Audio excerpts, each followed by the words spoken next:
A reading from the Holy Gospel according to Luke. In the 6th month, the angel Gabriel was sent from God to a city of Galilee named Nazareth, to a virgin betrothed to a man whose name was Joseph, of the house of David. And the virgin's name was Mary. And he came to her and said, "Greetings, O highly favored one, the Lord is with you." But she was greatly troubled at the saying, and tried to discern what sort of greeting this might be. And the angel said to her, "Do not be afraid, Mary, for you have found favor with God.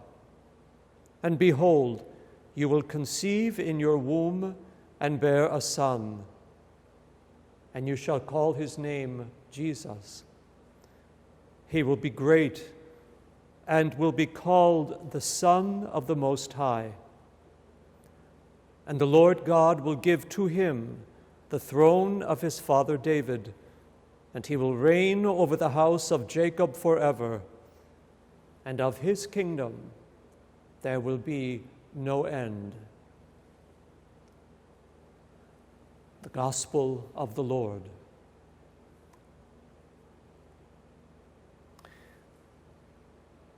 Why was Mary chosen? Why was Mary chosen by God to become the mother of Jesus?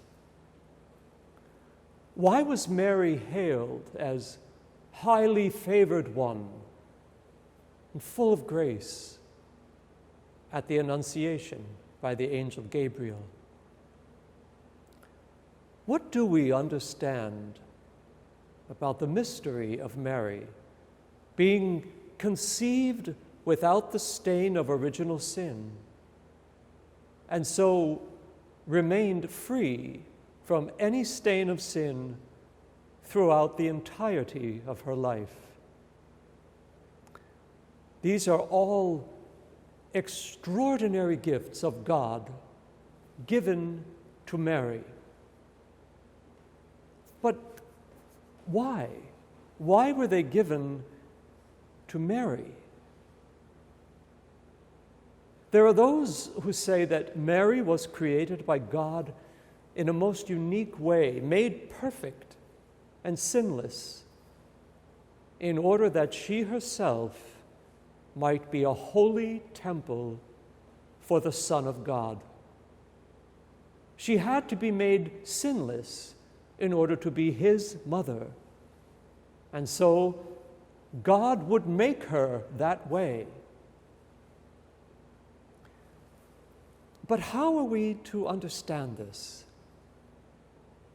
Why was Mary chosen above all others to be the mother of God, and so to possess the gifts that would set her apart from all the others for all eternity?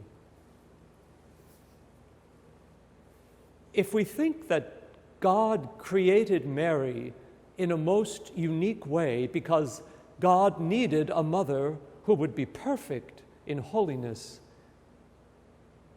I believe we are missing something very essential with regard to Mary. And that something has to do with the understanding of human freedom, the gift of free will, the ability to choose according to one's own judgments. God created the human person with the gift of human freedom for one very important reason, and that is that the human person might freely choose to love God. Love must always be a free will choice. In order to love in truth, we must be given the freedom to do so. We cannot be forced to love. It must always be freely chosen, or else it is not love. If we say that God made Mary sinless because God needed a pure and a holy and a sinless mother, then it would seem that we are saying that God created Mary without the gift of human freedom, that Mary was not given the freedom to choose to love God, but was rather made to love God in a most perfect way. But something seems wrong about that, doesn't it? And so, to enter more deeply into the mystery, we must ask the question again: why did God choose Mary?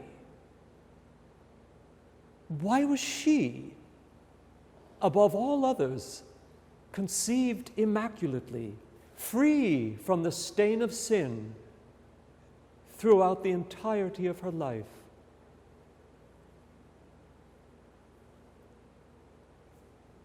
God exists in the eternal present moment. When we think of God, we must see God as all-knowing for all eternity. In other words, God knows all and sees all that ever was and ever will be, from the very beginning to the very end of time. God knows and God sees all of humanity that will ever be created. And God knows and sees every one of the free will choices that we will make in this life. Now, this does not in any way take away our freedom to choose or to change our minds about a given choice. It simply means that God knows what we will ultimately choose according to our own free will. And here, I think, is the heart of the answer to our question. Why Mary? From the very beginning, God sees Mary. And from the very beginning, God knows her heart in all of its beauty and simplicity and love. And God says, this one I choose, because this one, above any other I see, will choose of her own free will to cooperate fully with the grace that I will give. This one, above every other, I choose, because I see in her the greatest willingness and the most fervent desire to love God above all others. To this one, then, I will give the fullness of grace. I choose her to be the mother of Christ. God could see for all eternity that Mary, above all others, would cooperate fully and freely with the great gift of fullness of grace. Why did God choose Mary? Because God could see in her, even before her birth, that she would love God with a most tender and intimate love above all others. And because God could see how profoundly she would seek to know and to choose the things of God and to cooperate with the divine will of God. God could see Mary in all her unique beauty and love and grace. God could see her for all eternity.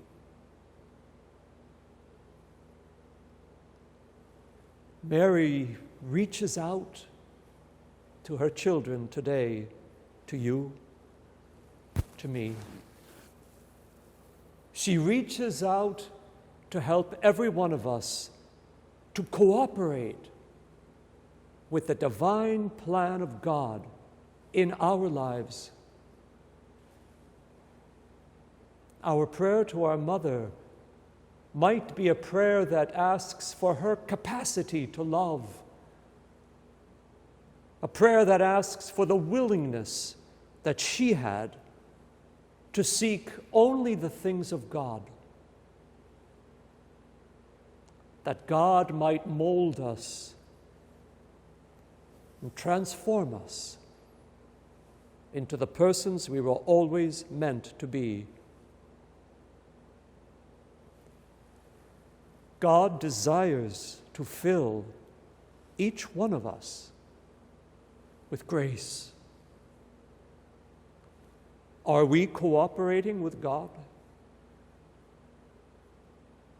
Are we making room within ourselves to bear the light of Christ and the grace that God desires to give us?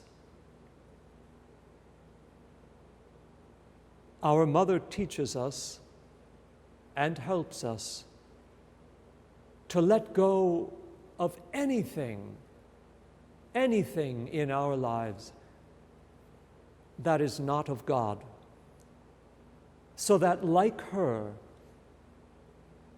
we could be filled with the grace of God. Mary was free from original sin. There was no stain of sin in her for the entirety of her life. In her, God saw his original plan, that the human person should bear the divine image. Now, this is the plan of our mother, to bring all of her children closer and closer to God's original plan. Are we cooperating with our mother? This day we humbly put our hand in her hand, knowing that once Mary has our hand in hers, she will not let go of it. She will walk with us so that we might know and accomplish the holy will of God in our lives, that we might be the people that God has created us to be. She is with us today, tomorrow, and throughout all the days of our lives, even unto the dawn of eternity, for she is our mother of perpetual help.